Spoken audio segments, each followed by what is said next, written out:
নায়িকা থেকে আজকে কবি হয়ে গেল। তাহলে ওবায়দুল কাদেরকে ঘুম পাড়িয়ে আসতেন জাহারা মিতু? ওবায়দুল কাদেরের ঘুম আসতো না জাহারা মিতুর স্পর্শ ছাড়া?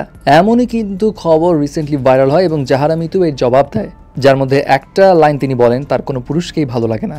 Anyway, whatever it is, জয় দিন এইটার ইউটিউব চ্যানেলে একটা রিপোর্টস প্রকাশ করা হয় যেখানে বলা হয় জাহারা মিতুর সঙ্গে ওবায়দুল কাদেরের একটা সম্পর্ক রয়েছে এবং ওবায়দুল কাদের জাহারা মিতুর স্পর্শ ছাড়া নাকি ঘুমাতেই পারেন না এবং জাহারা মিতুর অফ সাইডের নায়িকা হয়েও, মানে বছরে ছবি না রিলিজ করেও বিলাসবহুল লাইফস্টাইল কেন তিনি লিড করতে পারছেন সেটার হিসেবেও বলে যে তিনি রাজনৈতিক ব্যক্তিত্ব এবং ব্যবসায়ীদের সঙ্গে নানা সময় বিদেশে ভ্রমণ করেন। যাই হোক, এটা তো এখন সবাই জানে যে ওবায়দুল কাদের জাহারা মিতুর বইয়ের মোড়ক উন্মোচনেও এসেছিল এবং তার মুভির ইনগ্রেশনেও এসেছিল এবং জাহারা মিতু নিজেও বলেছেন যে ওবায়দুল কাদের তার প্রিয় অভিভাবক, তার ইন্সপিরেশনে তিনি বই লেখা শুরু করেছেন।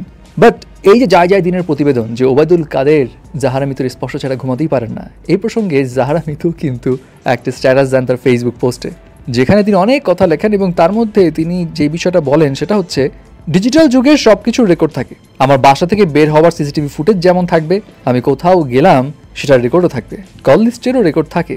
এসব বুঝে শুনে নিউজ করতে হয়।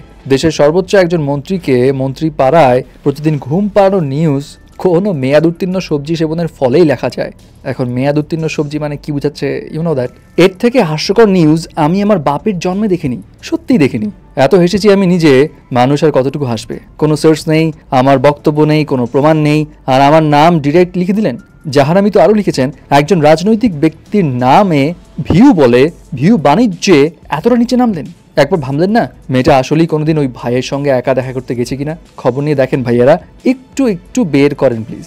নিজেদের সাংবাদিক দাবি করেন, সত্যিই দাবি করেন, আজ থেকে আর কইরেন না। আমি চুপচাপ আমার মতো থাকতে দেন। কবি তো নীরবই ছিল, মুখটা খুলাইলেন কেন?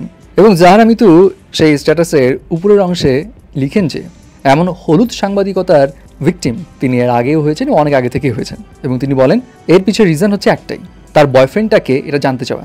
কারণ তিনি লিখেন, আমার আসলে প্রেম যে কার সাথে এটাতেই তাদের সব আগ্রহ, মানে হলুদ সাংবাদিকদের আগ্রহ আর কি।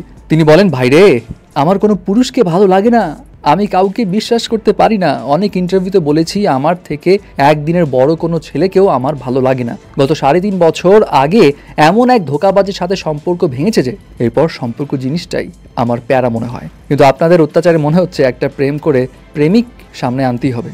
তাহলে যদি আপনাদের একটু মনের আনচান ভাব কমে আর কি, তখন আর আবুল তাবল প্রেম কাহিনী বানানো লাগবে না। দ্যাট মিনস জাহারা মিতু তো স্পষ্ট বলেই দিল যে এটা আবুল তাবল একটা কাহিনী। আর এটা নিয়ে আপনার কি রিয়াকশন জানাবেন কিন্তু।